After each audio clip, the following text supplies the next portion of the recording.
Okay, big episode today. We have two new guests, as promised back earlier this summer. I'm excited to talk with a guy directly in front of me, but first, we are going to tease Rhamondre Stevenson's coming on at the end of this episode. Another 4-minute drill, football questions, non-football questions.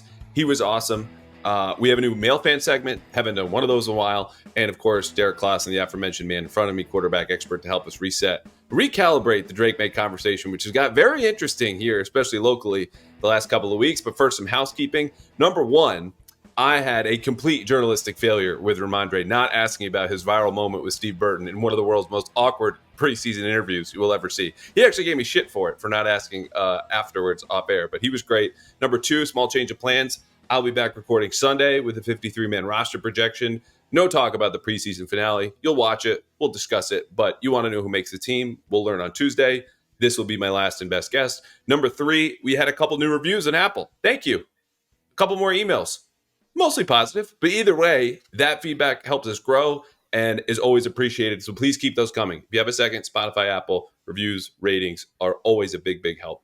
And if today's episode sucks, no, it will not be our next guest's fault. Derrik Klassen, again, as mentioned, as far as the worst intros you've ever had, and you've done plenty of shows, where does that one rank? No, listen, learning I was going to be on the same episode as Rhamondre Stevenson is good enough for me. I love that guy, so I'm good.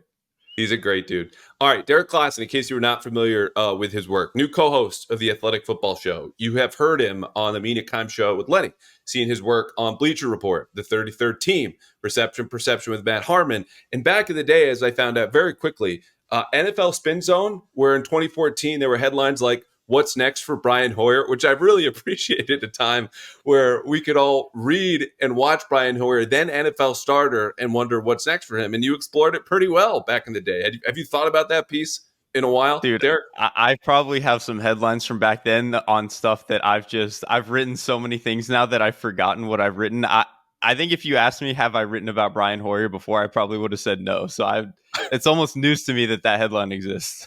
Yeah, no, I have plenty of those. And as someone who got his career started writing for SB Nation, specifically covering UConn football with a lot of film review, that is some depressing ass work, let me tell you. So I will not dig up any further headlines of yours to avoid anyone doing the same to me, because it was long. It was not good. But hey, we both we made it. So Drake Maye, you and I are in the fan club. I don't know where you're sitting in the hype train that was going long before he became a New England Patriot. But I appreciate your work on quarterbacks. It's always reasonable. It's rooted in good facts. There's data, obviously tape work. People who don't follow you should. QB, KLASS. So I just want to zoom out first before we get into the minutia. What are one or two things when you hear people talk about Drake Maye, you read them write about Drake Maye, that you think are just missed as someone who spent a lot of time studying who he was in college and so far the little peaks we've seen from him in the NFL? Yeah, I would say the first thing is it almost seemed like the first thing anybody brought up with Drake Maye during the draft season, and even now, is footwork.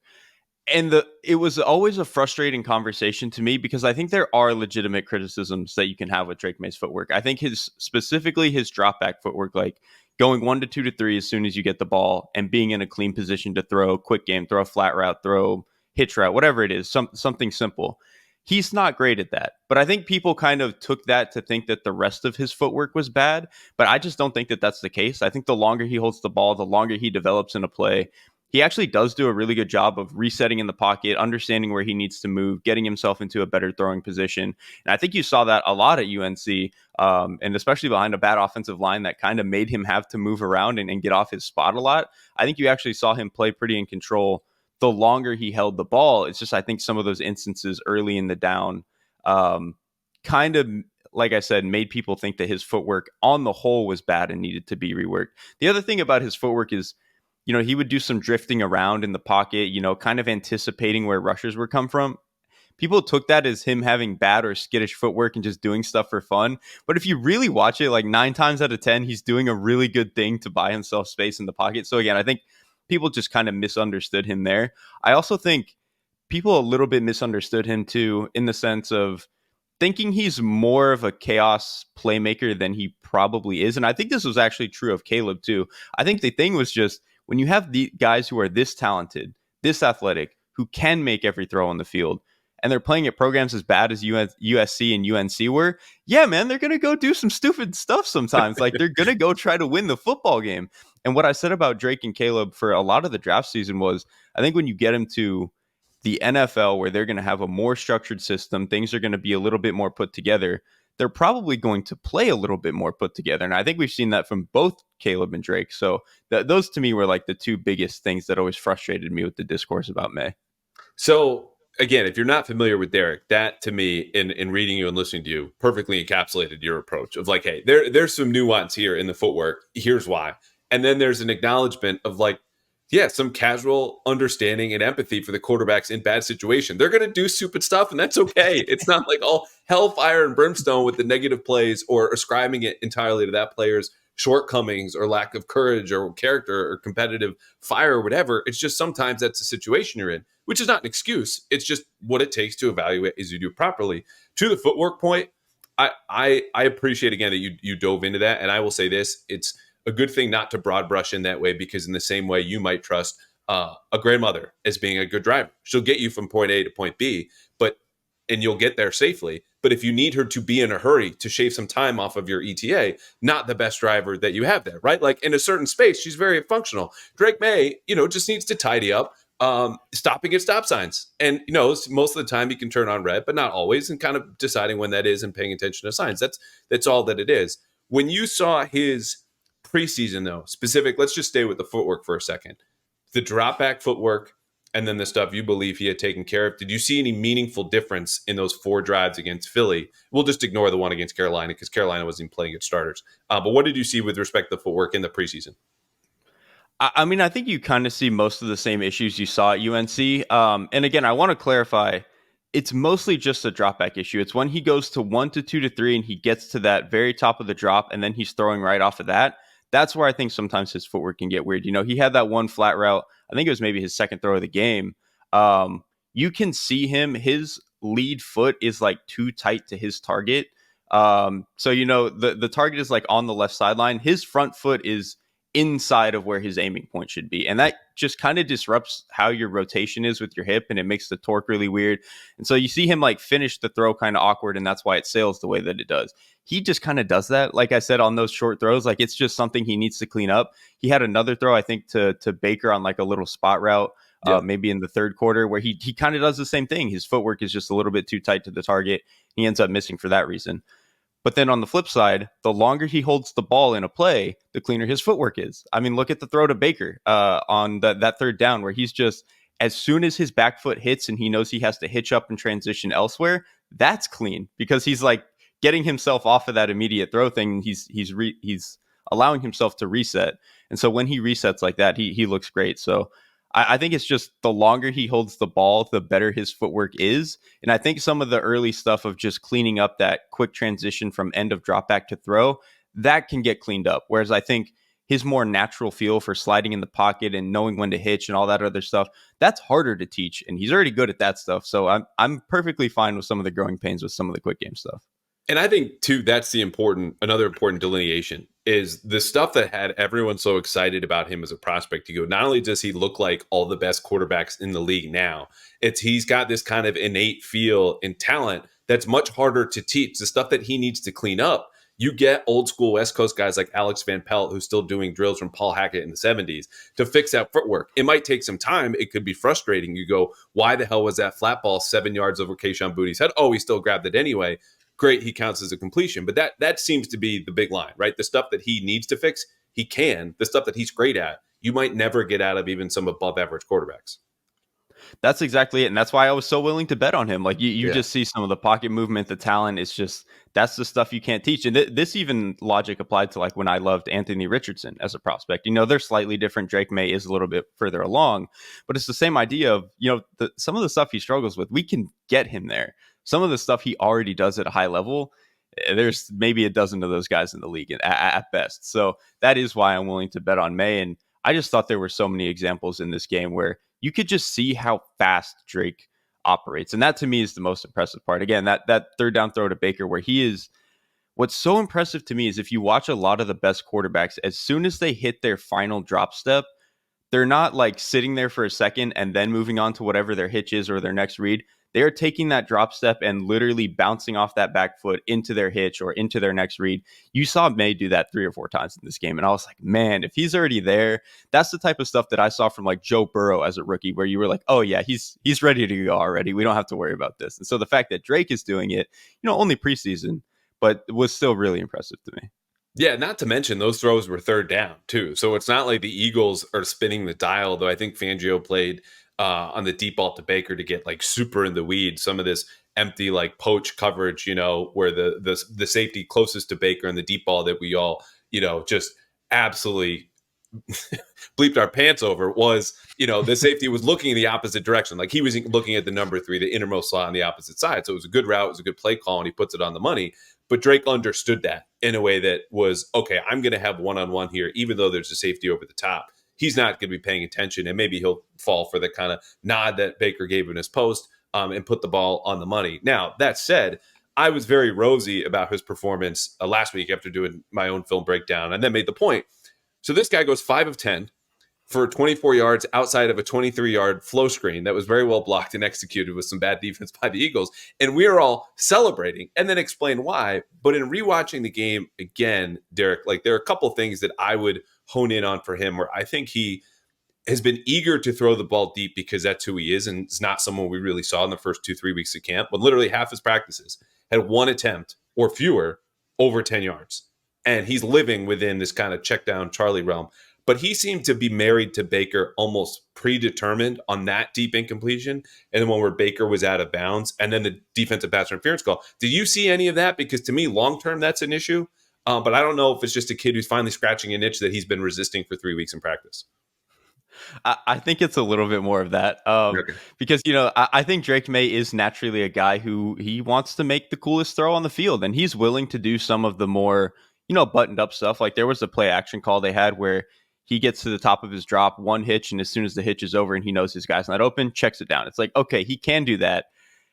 And I know he knows in the back of his mind that making those plays is the right call, but there is some part of him where he's like, I'm just going to throw it up sometimes. And again, I don't think this is the worst thing, especially if you really trust your receiver in that way. Like, again, not to bring up, Joe Burrow a million times, but like Joe plays this way. He'll make the simple, quick throws when they're there and stuff, but there are 2-3 times a game where it's like it might not be open to T or to Jamar Chase, but he's going to throw it anyway because he's like, my guy's there. And, if we can generate an explosive here, then we're going to do it. And Maye is obviously more than talented enough to make those throws consistently. So especially in the preseason, I'm not too worried about like stylistic stuff. Maybe if this hangs over into the season when he starts playing and he's just consistently too aggressive and passing up some of the easy stuff, then maybe I'll be not concerned like long term, but like, hey man, let's dial this down a little bit. But for now, I think I'm okay with him scratching the itch a little bit.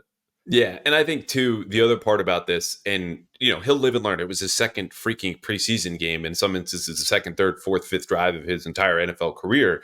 They had a drive concept, which for the folks at home, it's a shallow cross underneath with the dig over the tops of 12 yards and then in cut over the middle of the field, the kind of high-low action. And then instead, he just threw to Baker on the opposite side, deep down the sideline.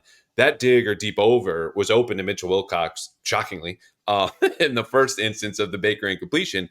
And they had another possible first down throw to him or the shallow in the third quarter when it said he just saw single coverage and was like, I'm going to give it up. Because Joe Burrow has Jamar Chase and T. Higgins. And that's the big difference. It's like he's working with Javon Baker, whose routes are as rough as mine might be if I went out there at least today. And he's a much better receiver, but is like Maye, learning to harness his talent. Were there any other nitpicks that you had? Because again, like it's the completed 48-yarder would have made all the difference in the world. But I think most of us understood that, and that's why we wrote positively. If you were going into the quarterback's room with him the next day, what are you saying? Hey, we got to address this first in practice next.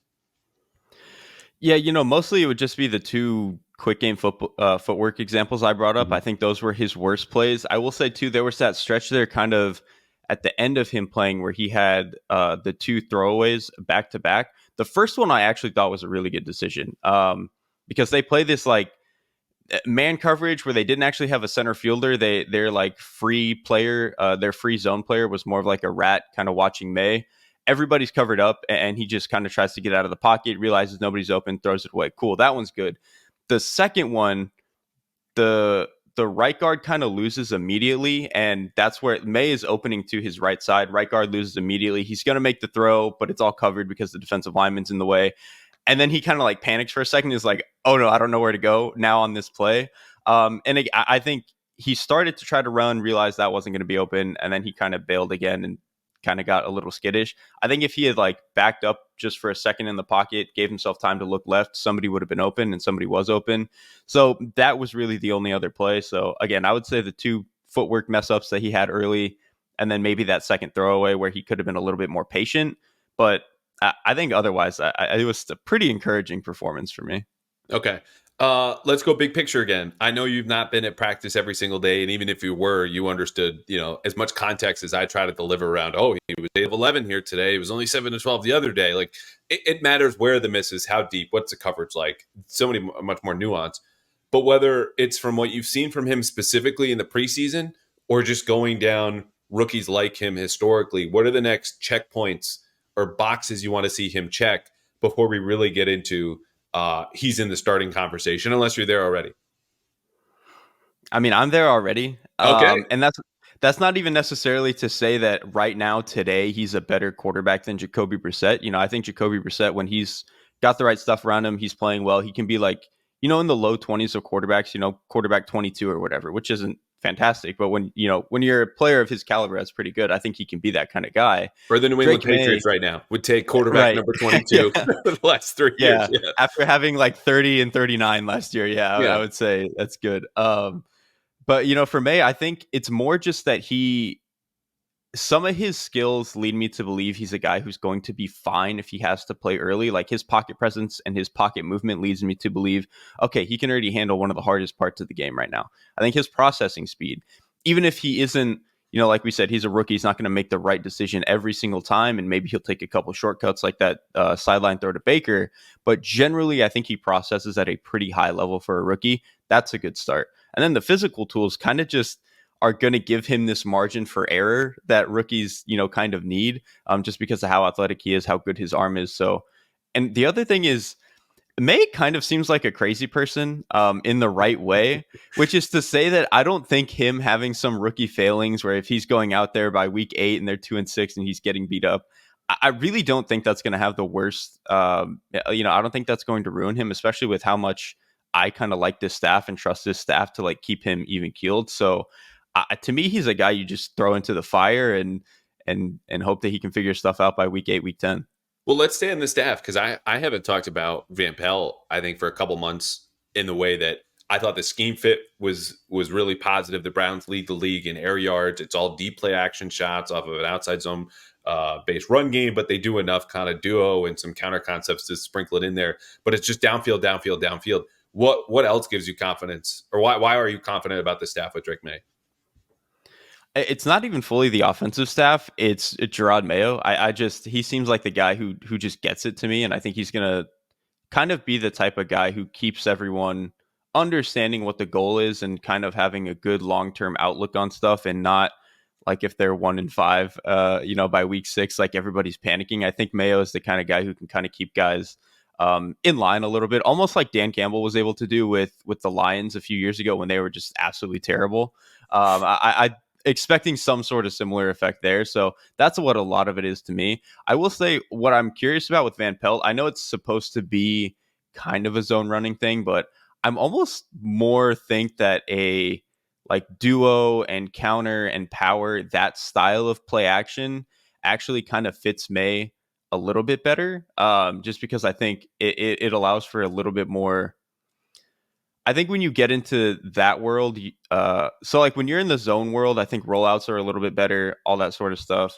But I think when you're in the hard play action world with power and counter and duo, I think you get some more access to like dig throws and some of the seam throws and some of the stuff like that. Drake is really, really good at throwing those. And so I kind of think that is more the world that they should live in, but either one's going to work. So it's not a huge deal. Well, and for folks who are going, okay, what the hell is the difference between that world of, more man block runs and the play action that's afforded with the pulling guard, but it's actually not a run, even though they pulled a guard and it's a play action throw. That's what you watched with Tom Brady for 20 years. Those were the throws, Yes. The seams to Gronk, the digs to even Brandon LaFell, if you want to go back 10 years. That was the world that he lived in. I'm with you. I do think, though, the boot game, at least for me, would simplify what a lot of like a 3-level reads is, kind of come into one side of the field. If it's not there, throw it away. And we even saw an instance of his speaking about Drake Maye now, second reaction ability when he's on that naked right after the big dig completion to Baker and it's 1st and 10 and Nolan Smith just says hello immediately and he's got to flip it into the flat, which before would have sent Mac Jones and Billy Zappi just down into a puddle. And rightfully so. Nolan Smith, the big menacing guy who wants to take your head off. Maye hops backward, flips it around him. And I just go, that's the stuff that I think works with the outside zone game. But maybe they get to a little bit of both here as they kind of find their offense. Yeah, and again, I don't think that stuff's going to be bad. I think bringing up that play is a perfect example. Like, Maye will be good at the rollout stuff. I just think purely as a passer, it's, and I'll say this selfishly, it's just cooler to watch a guy hit a dig route or a seam route. I mean, it's why watching Brady was so cool, where some of the rollout stuff can be, sometimes it's just wide open and it's not as fun. But no, on that rollout, him being able to get to those arm angles too is, more and more guys are able to do it in the league now, but it's kind of is a requirement to be able to do it. Maybe 10 years ago, only 5 or 6 guys were able to do that consistently. Now it's probably closer to a dozen, but you got to be one of those dozen. And Maye certainly has that, which is just another feather in his cap. Do you watch the NBA at all, Derek? Not really. Not really.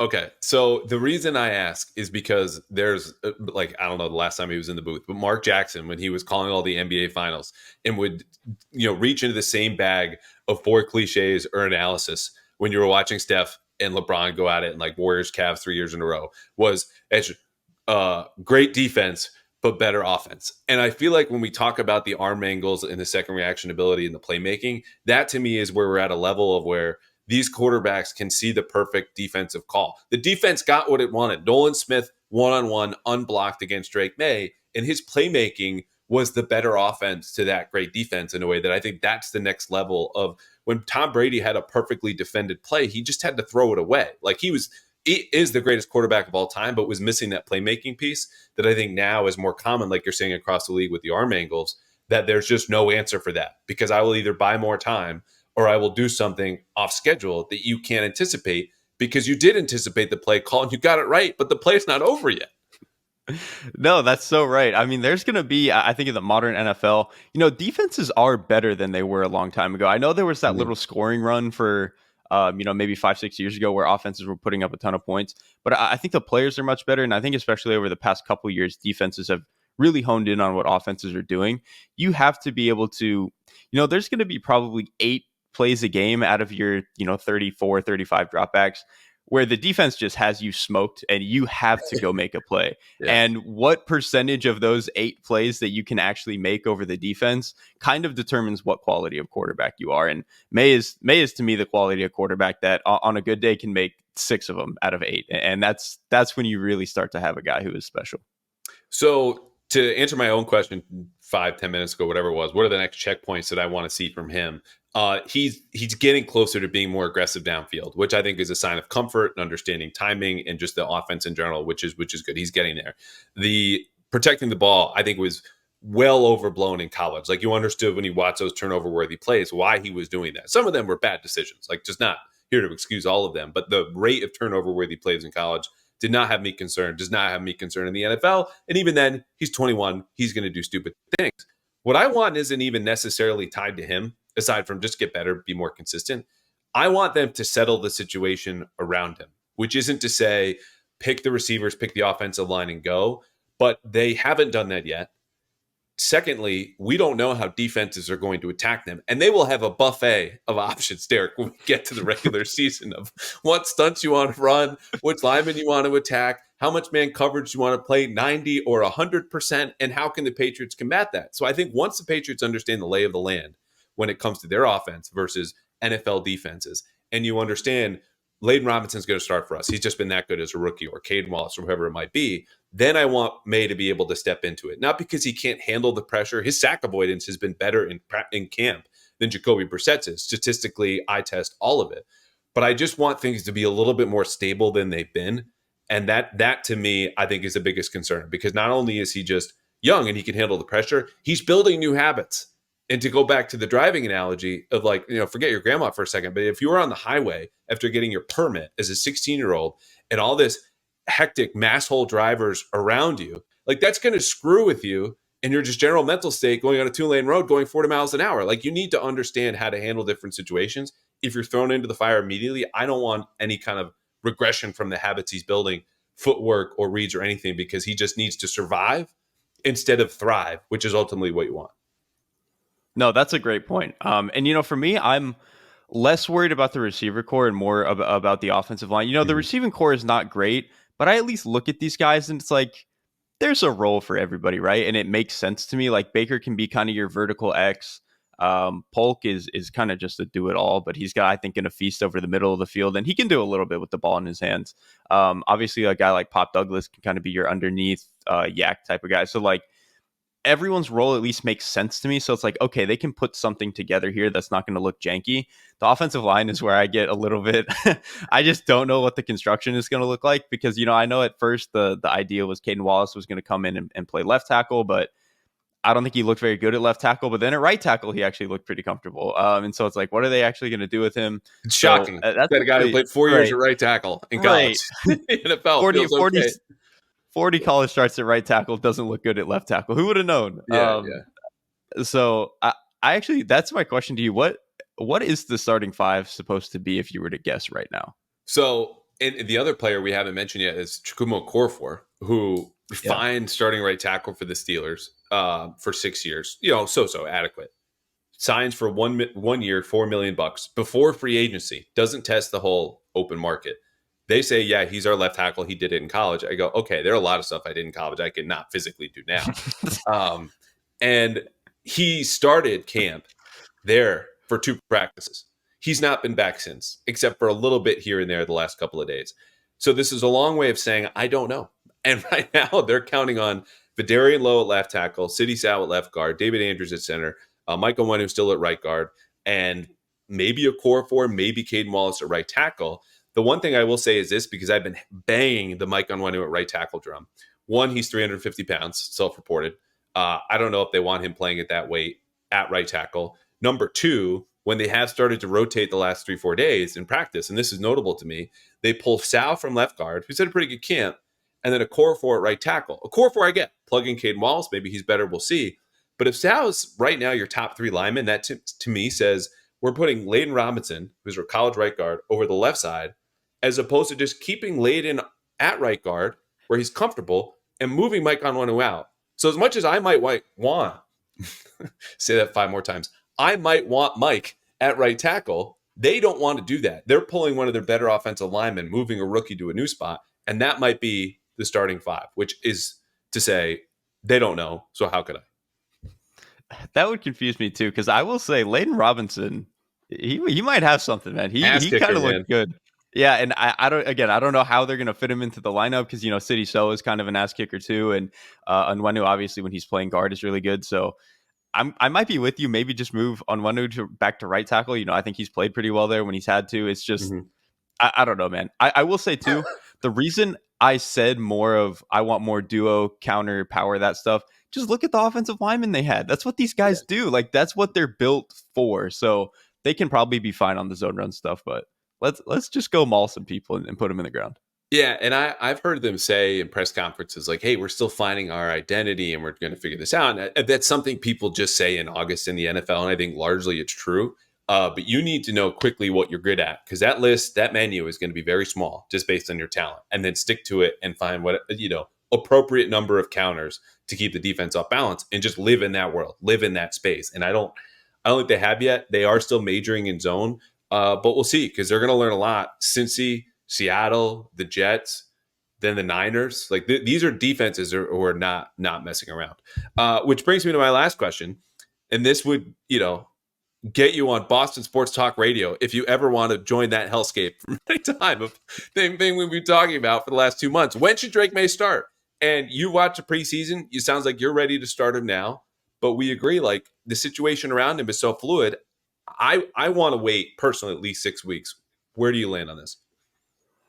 Yeah, so I think he's the type of player as an individual who could play week 1. Like I said, I think even with a less than ideal situation, I think he's just the kind of guy who has the talent, who has the makeup to where he's probably going to be fine by the end of the season. But I think you've kind of sold me on the idea that it's not so much about him, it's about can we find a starting five that we like? Can we really lock down these receiver roles and make sure everybody is on the same page about where everyone needs to be and what roles everyone is playing? And as an offense, we understand what we're supposed to be. So I think that would make sense. I think the trickiest part of it is, usually with rookie quarterbacks, you try to find like, oh, what's the week 4 or 5 or 6 game where, maybe you're not playing a great team. You can put it. That's just not on the table for the Patriots this year. They play like a murderer's row of defenses almost every single week. And so waiting for the perfect opportunity to put him in just doesn't really exist. Maybe like Miami, what is it, week 6 or 7 is like, of that stretch, maybe the most easy, but even then it's probably still an above average defense. So they're no slouches. So yeah, good luck, man. I think the timing of when they throw him in doesn't matter. It's more just kind of like you said, can they stabilize the rest of the offense a little bit and make sure everyone's solidified? I like making this joke in the podcast that we need to print the shirts, and you've had 2 phrases that I would make shirts out of. Good luck, man, the 2024 Patriots, and then doesn't look that janky, the 2024 Patriots receiving corps, because that's just where we're at. Actually, I lied. I'll get you out on this because I'm actually writing a piece later this week, and it's well spirited. It's not negative. It's not making fun of anyone. It's not sarcastic. It's just acknowledging Patriots fans have not watched a rebuild since Bill Belichick got here in 2000 and they went 5-11. Do you have a team? Who do you root for? And then what would your advice be to fans who are about to witness a team that's actively rebuilding? Okay, so this is not going to be the answer I think you were expecting. As far as NFL, I don't have a team I root for anymore. Okay. I used to be a Ravens fan. You might love this answer. That pick Flacco threw on the left side in like the 2014-2015 AFC Championship game. He threw it like right at the left pylon. I don't remember who picked it off, but he threw that. This was towards the end of the game. Yeah, he threw it like right at the pylon. Yeah. Yes, it was Thron Harmon. He picked it off, and I was like, I just don't really care anymore. So I just stopped being a fan, basically. The only other sport I'm a fan of actually is I watch professional League of Legends a lot. And I'm a 100 Thieves fan. And so I started watching again in 2018. The first year, they were awesome. They went to the title. They ended up losing it, but like they were a really good team.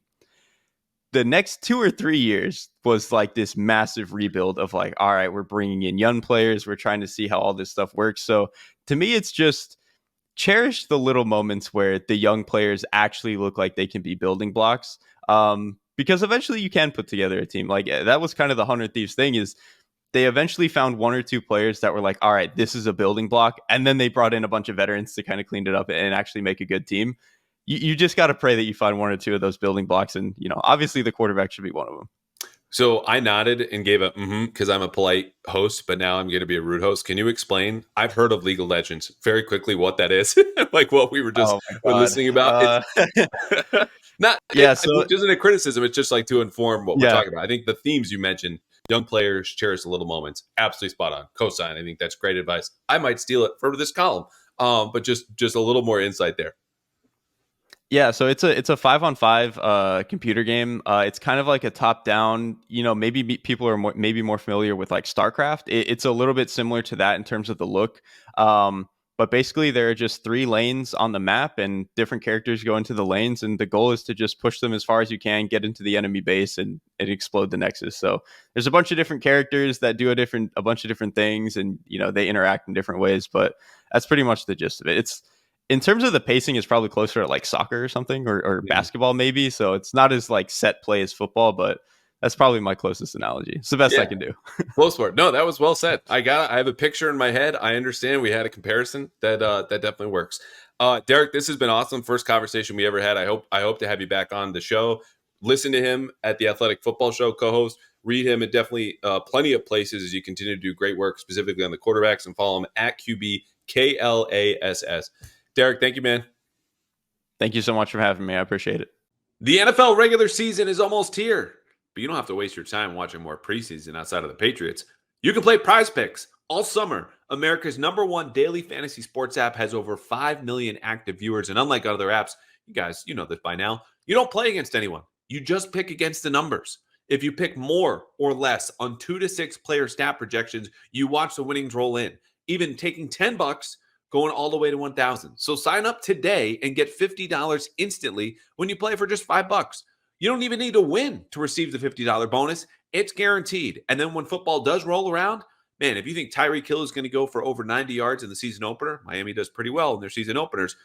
That's an easy win. If you think the Patriots defense is going to show up and hold down Joe Burrow in Cincinnati, take the under on Joe Burrow. It's that simple. It's that easy. You've heard me talk about this for the Red Sox. God willing, they'll be playing in October.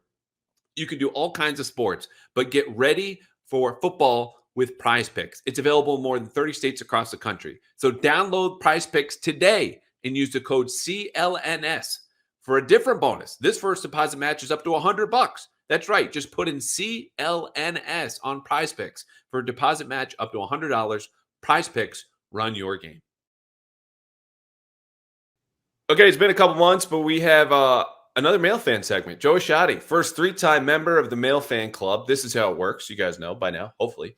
If you like to submit mailbag questions, first of all, I appreciate it. Second of all, you can take that question and come on the show and answer it yourself for 5 to 10 minutes. We can go back and forth if you show me proof of receipt or donation, $1 or more to Boston Children's Hospital. Joe has done this on multiple occasions. That's why Joe is back. And Joe has a question here today.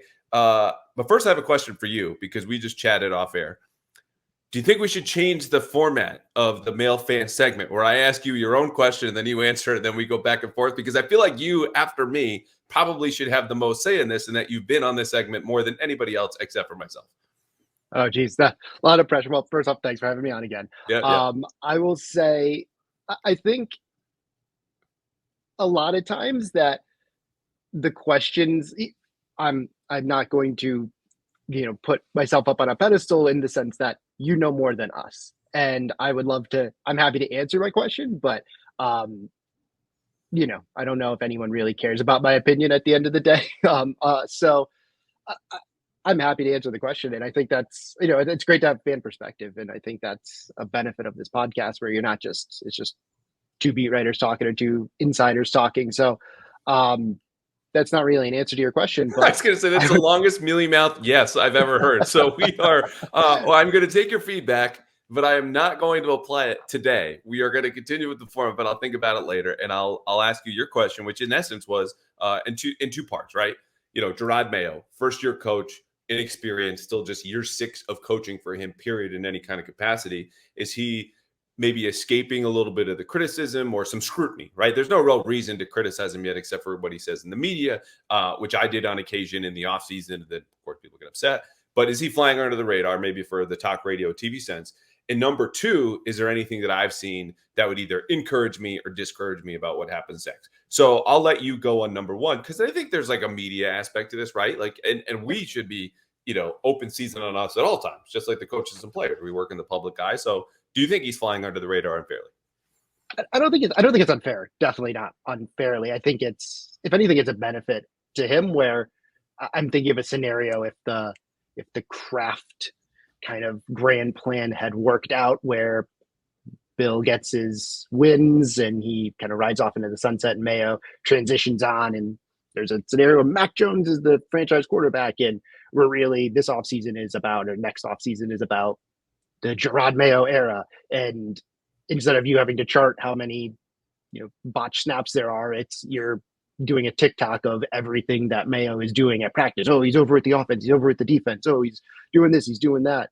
So I think he's going to benefit from the fact that his words are getting parsed, but they're not getting, every single word is getting parsed. He's not getting compared to Bill in every sense. He's allowed to be a coach a little more than just being kind of the new face in town. He's not the only new thing. There's so much other things to focus on. I do think once the season starts and if the offensive line gets settled, at least they have a starting 5 that they're stuck with, and Brissett starting a couple games, and the focus will turn to him. And the first time that he calls a timeout at the wrong point, or forgets to call a timeout, or mismanages the clock, there will be attention on him. But I think for now, he's probably benefiting a bit from the fact that he's not the only story in town. He seems to be the 4th or 5th story right now, which is probably a good thing for him, allowing him to focus on the team.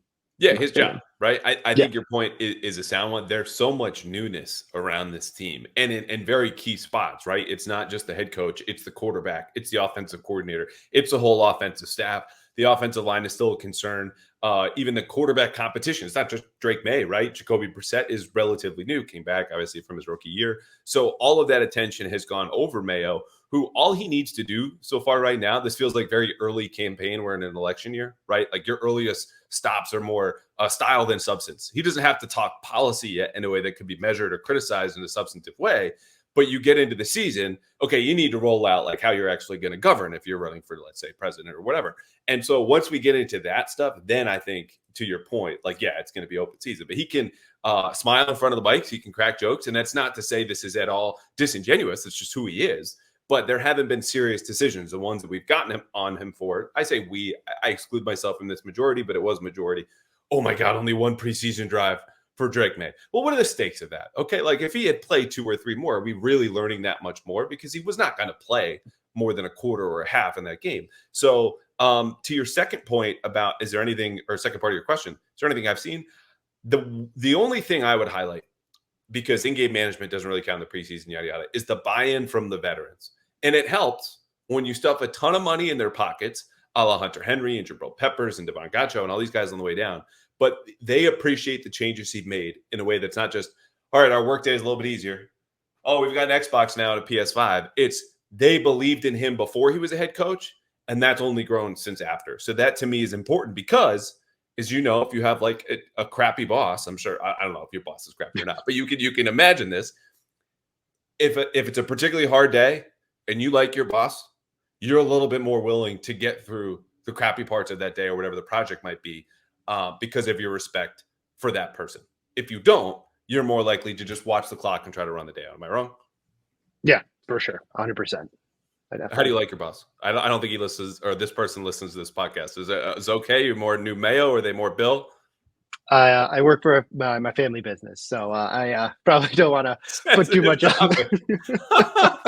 Well, I mean, this is kind of family business, right? They kept Elliot Wolf, who was in the front office. Gerard Mayo obviously came up in the system. So this is the parallels here. I don't want to ask about the family spending. That might be something, for another day on top of ownership, a little stickier. What do you think? And we'll get you out on this, just things that you've seen from Mayo, or maybe something you want to see from Mayo early on that would inspire your confidence as a fan, as an outsider, but someone following this team pretty closely. Yeah, I would say, like you said, in-game management, you can't really do much in the preseason. It's what happens with, I guess, I look at it, I'm a Notre Dame football fan, and DeMarcus Freeman was a new coach, pretty similar kind of trajectory to Mayo at the end of the day, a young defensive coordinator kind of unexpectedly coming into the team as the head coach, buy-in from the players. And his first year, there were times when you're like, oh, wow, this team wasn't ready for the second half, or this team got really amped for one game, but they played down to their next opponent. And in-game management, oh gosh, did they sequence it right at the end of the half so that they can get an extra possession or something like that? So I think there are things that he can practice. He's probably doing it trying to do it during preseason games, during practices, in terms of just kind of game management. Everyone in the back of their head has that Nathaniel Hackett kind of like, oh no, could it be that bad? Yeah, exactly. Jeez. You don't want to bring that that aura over here, but you don't know. I wasn't following the Broncos that much, but I don't think immediately everyone was like, oh my gosh, he doesn't know how to coach, for lack of a better term. And we're not going to know that. I don't think that's going to be the case, but it's just getting the reps. Obviously, Bill was the head coach for 25 years across 2 franchises. He's seen everything. So he knows how to sequence, how to make halftime adjustments. And the question is that there's no place where Mayo is going to be able to do that year one. I don't think anyone is expecting that, but it's showing that in game 5 versus game 15, hopefully there's some improvement.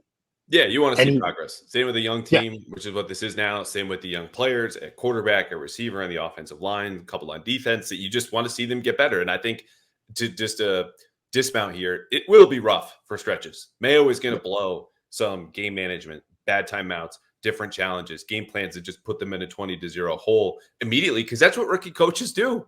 And the thing is, to your point, you want to see them learn from it. I don't know if he will. I categorize this as a worthy gamble when he was hired based on the things that I had known at that point in time, which is all you can go off of, though the Crafts apparently knew after 3 years they wanted him to be the new coach in this magical trip to Israel. But the point is, before it gets good, he's a rookie. It's going to be rough.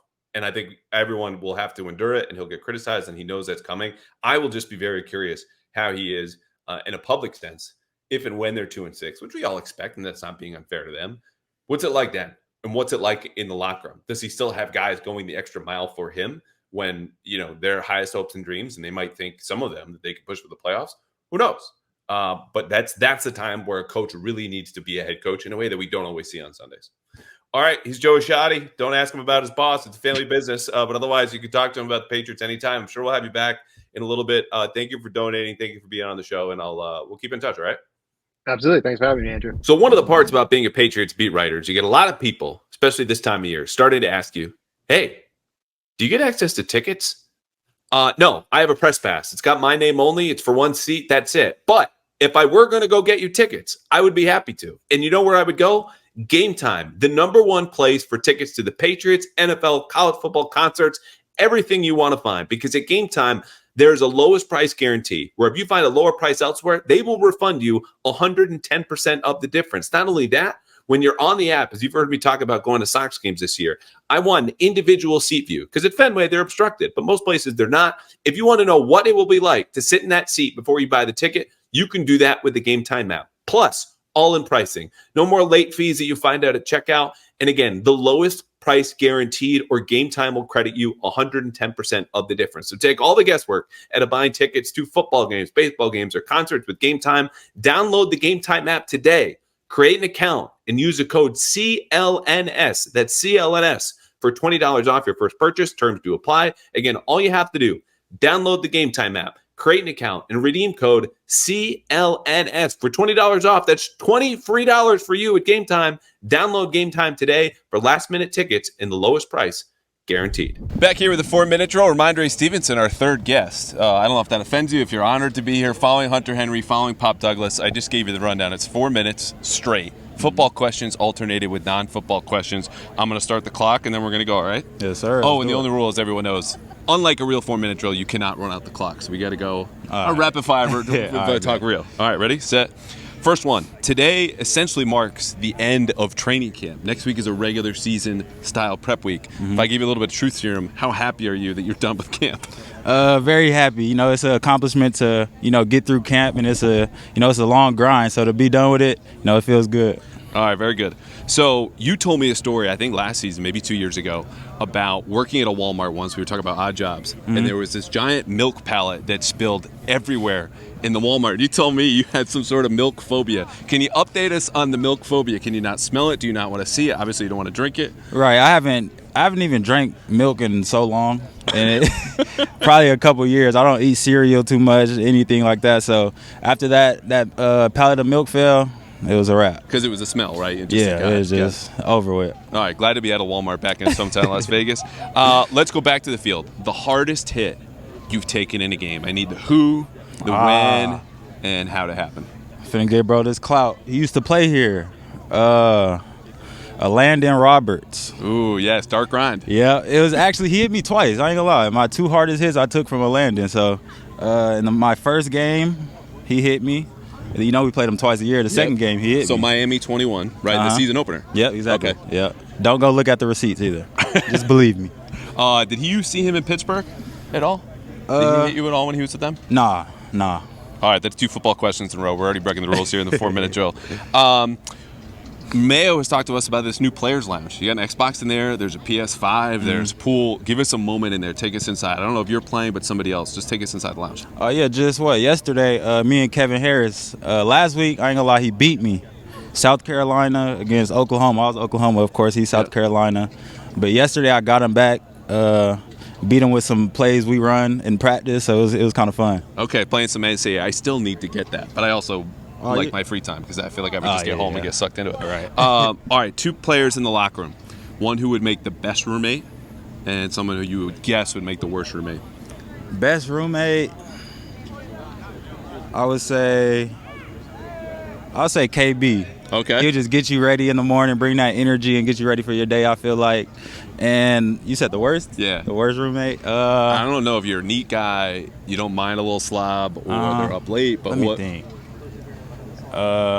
We got 90 seconds. I'm running the clock out. Yeah. You're going to get delay game. Worst roommate? I'll say Pop Douglas, bro. He played too much. Okay. He's just too playful. He gonna be trying to, talk mess all day. I'm not with that. I'm just trying to chill, Pop. He's off the wall. Okay. Yeah. All right. Next question. Going off the field now. How does Rhamondre Stevenson deliver the bad news of breaking up with someone? Are you a good breaker-upper? I'm not. I'll just ghost you, to be honest. Really? Yeah. Man, that's disrespectful. I know. All right, let's look ahead. Week 1, you're playing Cincy. You haven't seen these guys in a while, since 22. Mm-hmm. Just give me one thought, an actual real thought, not canned, like podium answer about facing the Bengals. I know they have a great defense. Just how they fly around. It's not even the people, not even like the individual, just their defense as a whole. They play really nice together and they fly around. So hopefully we could match that on offense. Would you play tomorrow if you could? Like if they just... Of course, yeah. My body feel ready and I'm ready. All right, last one. We got 20 seconds left. This is a staple on the 4-minute drill. What's your least favorite media question? Least favorite media question? When y'all ask me about the quarterbacks. Because you don't know what to say, or you don't want to get in trouble. Yeah, I don't know what to say. Like, I'm out there with him, but I'm not a quarterback. Right. I just know when he hands me off the ball, it's a good handoff. Cool. All right, well, I'm going to hand it back to Jackson, our producer here. That's 4 minutes with Rhamondre Stevenson. Appreciate you, bro. Yes, sir. Thank you.